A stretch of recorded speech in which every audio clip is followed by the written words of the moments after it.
അനിൽകുമാർ, ഞാൻ താങ്കളിലേക്ക് വരികയാണ്. മുഖ്യമന്ത്രിയുടെ വാർത്താ സമ്മേളനം, അതിൻ്റെ ആ ഭാഗം നമ്മളെല്ലാവരും കണ്ടു കഴിഞ്ഞു, ഞാനൊന്നും ആവർത്തിക്കുന്നില്ല. പക്ഷേ അദ്ദേഹം, ഞാൻ ഇന്ന് ഈ ചർച്ചയ്ക്ക് തലക്കെട്ടായി കൊടുത്തിരിക്കുന്നത് ആർജവത്തോടെ എന്നാണ്. ഋജുത്വം, നേരെ ഉള്ള ഒരു ഭാവത്തോടു കൂടി അദ്ദേഹം സംസാരിച്ചു എന്ന് തന്നെ വിലയിരുത്തണം. താൻ ആക്രമിക്കപ്പെട്ടു, തൻ്റെ കുടുംബം ആക്രമിക്കപ്പെട്ടു, തൻ്റെ മകൻ ആക്രമിക്കപ്പെട്ടു എന്ന വൈകാരികതയല്ല, ഒരു സമചിത്തതയോടുകൂടി അദ്ദേഹം അത് പറഞ്ഞു വെച്ചു. അദ്ദേഹത്തിൻ്റെ ആ സംസാര ഭാഗത്തെ താങ്കൾ അദ്ദേഹത്തിൻ്റെ ഒരു സഖാവ് എന്ന നിലയ്ക്ക് എങ്ങനെയാണ് നോക്കിക്കണ്ടത് അനിൽകുമാർ? മുക്കാൽ നൂറ്റാണ്ടിൻ്റെ ആർജവത്തോടെ എന്ന് പറഞ്ഞതായിരിക്കും കുറെക്കൂടെ ശരി. അതൊരു കാൽ നൂറ്റാണ്ട്. ആ കാൽ നൂറ്റാണ്ടിൽ 16 കൊല്ലം CPM-ൻ്റെ സംസ്ഥാന സെക്രട്ടറി, ഏതാണ്ട് ഒരു 9.5 കൊല്ലം കേരളത്തിൻ്റെ മുഖ്യമന്ത്രി. ഇത്രയും പദവികൾ വഹിച്ചൊരു മനുഷ്യൻ എത്രത്തോളം വേട്ടയാടപ്പെടാം? ആ വീട്ടിലെ ഏറ്റവും ചെറിയ കുഞ്ഞു പോലും, ഇപ്പം നമ്മുടെ നാട്ടിൽ അദ്ദേഹത്തിൻ്റെ മടിയിലിരുന്ന് വളരുന്ന ആ കൊച്ചുമോനെ നമ്മൾ കണ്ടില്ലേ, മകളുടെ മകൻ. നമ്മൾ ഒരു കുടുംബത്തിനകത്ത് ഒരു വ്യക്തി അനുഭവിക്കുന്ന വ്യക്തിപരമായ കുടുംബജീവിതത്തിൻ്റെ വിവിധങ്ങളായ അതുമായി ബന്ധപ്പെട്ട ഓരോ ഘട്ടത്തിലും ആ മനുഷ്യനും ആ കുടുംബവും അതിലെ ഓരോ അംഗങ്ങളും അനുഭവിച്ചു പോയ യാതനാനിർഭരമായ ജീവിതം, വേട്ടയാടപ്പെട്ട ജീവിതം ഇന്ന് തിരിഞ്ഞു നോക്കുമ്പോൾ, അദ്ദേഹത്തിൻ്റെ വാക്കുകൾ കേട്ടപ്പോൾ, ഇവിടെ NBC പറഞ്ഞ പോലെ ഒരു പിതാവ്, കുടുംബനാഥനല്ല പിതാവ്, തൻ്റെ മകനെക്കുറിച്ച് എത്ര ആത്മവിശ്വാസത്തോടു കൂടിയാണ് പറയുന്നത്. ക്ലിഫ് ഹൗസിൽ എത്ര മുറികളുണ്ട് എന്നറിയാത്തൊരു മകൻ എനിക്കുണ്ടെന്ന് 9.5 കൊല്ലം കേരളം ഭരിച്ച ഒരു മുഖ്യമന്ത്രി പറയുക എന്ന് പറഞ്ഞാൽ അതിനപ്പുറം കേരളത്തിലൊരു മുഖ്യമന്ത്രിക്കോ ഒരു പൊതുപ്രവർത്തകനോ പറയാനാവില്ല. പക്ഷേ നമ്മൾ മനസ്സിലാക്കണം, ഈ കാലഘട്ടങ്ങളിലെല്ലാം എത്രത്തോളം വലിയ വേട്ടയാടലാണ് ആ മനുഷ്യൻ കേരളത്തിന് വേണ്ടി ഏറ്റുവാങ്ങിയത്. ഈ മിനിഞ്ഞാന്നാണ് മലയാള മനോരമയിൽ രാവിലെ ഇത് കണ്ടത്. കണ്ടപ്പോൾ തന്നെ ഞാൻ അത്ഭുതപ്പെട്ടു പോയി. ആ വാർത്തയിൽ അവർ പറയുന്നത്, ലൈഫ് മിഷൻ പദ്ധതിക്ക് വേണ്ടി വടക്കാഞ്ചേരി ഫ്ലാറ്റിന് 20 കോടി രൂപ കേരള സർക്കാരിന് UAE റെഡ് ക്രസൻറ്റ് കൈമാറിയിരുന്നു. ഇതാണ് മനോരമയുടെ ഫ്രണ്ട് പേജിലെ വാർത്ത. ഞാൻ അപ്പോൾ തന്നെ ഒരു ഫേസ്ബുക്ക് പോസ്റ്റ് ഇട്ടിരുന്നു, കേരളത്തിന് വിദേശ പണം വാങ്ങാനാവില്ല, അപ്പോൾ വടക്കാഞ്ചേരി ഫ്ലാറ്റിന് വേണ്ടി കേരള സർക്കാർ പണം കൈപ്പറ്റിയെന്ന് നിങ്ങളുടെ മുൻപേജിൽ എഴുതിയത് തെറ്റാണ്, നിങ്ങളത് തിരുത്തണം. 2, അങ്ങനെ കേരള സർക്കാർ വാങ്ങാത്തൊരു പണത്തിന് കേരള സർക്കാരിന് വടക്കാഞ്ചേരി ഫ്ലാറ്റ് വാങ്ങിക്കാൻ ഒരു നിർമ്മിതി ഉണ്ടാക്കാനാവില്ല, ടെൻഡർ വിളിക്കാനാവില്ല, ഒരാളെ നിയോഗിക്കാനുമാവില്ല. ഇതല്ല ED കേസിനകത്ത് ഇപ്പോൾ എല്ലാം പൊട്ടി തകർന്ന് കിടക്കുന്നത്. ഇത് മലയാള മനോരമ പോലുള്ളൊരു പത്രത്തിൻ്റെ മുൻ പേജിൽ 20 കോടി രൂപ കേരളം കൈപ്പറ്റിയെന്ന്, കേരളത്തിന് വിദേശ സഹായം നിഷേധിച്ചുവെന്ന വസ്തുത നിലനിൽക്കുമ്പോഴാണ് കേരളം ഇത് കൈപ്പറ്റിയെന്നും അതിൽ കേരള സർക്കാർ തന്നെ കരാറുകാരനെ കണ്ടെത്തിയെന്നും മനോരമ എപ്പോൾ?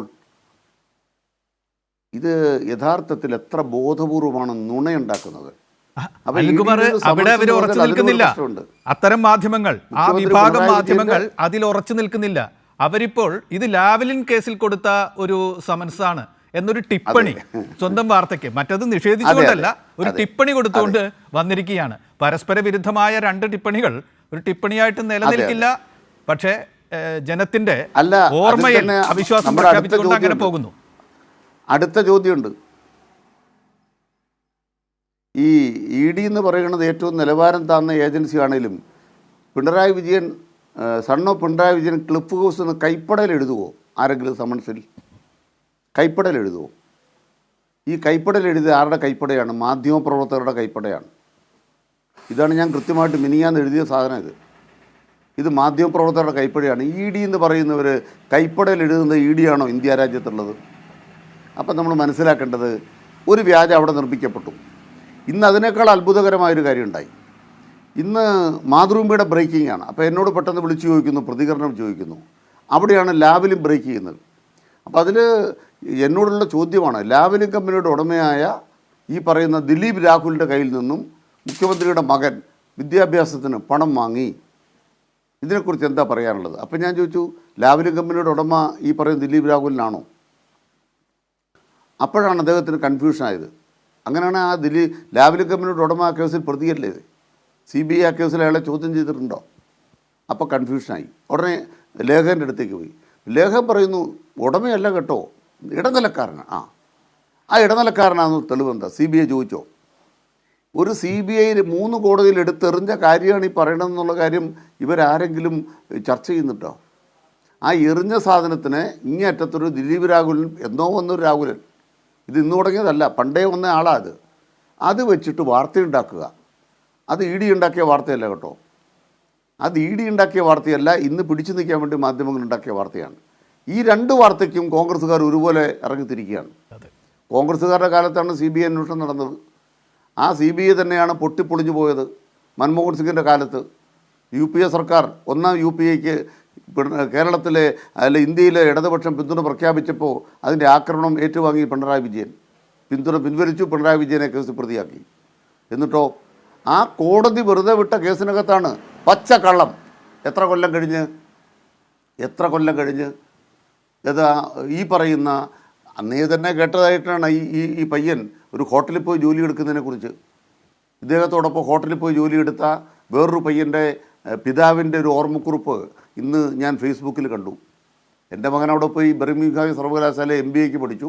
അപ്പോൾ അവിടുത്തെ രീതി അനുസരിച്ച് കുറച്ച് സമയം ജോലിക്ക് പോകും. അങ്ങനെ ഇപ്പോൾ എല്ലായിടത്തും അങ്ങനെ ചെയ്യുന്നുണ്ടല്ലോ. അങ്ങനെ ജോലിക്ക് പോയിട്ട് കിട്ടുന്ന വരുമാനം കൊണ്ട് ആ പയ്യൻ പഠിക്കുന്നു എന്നൊക്കെ ഈ മുഖ്യമന്ത്രിയുടെ മകനെക്കുറിച്ച് അന്ന് എഴുതിയത് ഇന്ന് വീണ്ടും ആരോ പോസ്റ്റ് ചെയ്ത് ഞാൻ കണ്ടു. ഞാൻ പറഞ്ഞ് മനസ്സിലാക്കേണ്ടത്, കേരളത്തിലെ മാധ്യമങ്ങൾ ഏതറ്റം വരെയും പോകും, പുതിയ കഥകൾ ഉണ്ടാക്കിക്കൊണ്ടിരിക്കും. മുഖ്യമന്ത്രി ഇന്ന് പറഞ്ഞിടത്താണ് കാര്യം. ഇതുകൊണ്ട് ഇവർ നിർത്തുമോ? ഇപ്പം നാളെ രാവിലെ പത്രത്തിലെ വാർത്ത എന്തായിരിക്കും? എനിക്ക് സമൻസ് കിട്ടിയിട്ടില്ല, ഈ സമൻസിനെ കുറിച്ച് അറിയില്ല, 2 മകൻ അങ്ങോട്ട് സമൻസ് കിട്ടിയതായിട്ട് എന്നെ അറിയിച്ചിട്ടില്ല. അപ്പോൾ പിന്നെ ആരാ പറയേണ്ടത്? മനോരമയ്ക്ക് ഈ സാധനം കൊടുത്തവർ പറയണം. പറയുമോ? പറയത്തില്ല.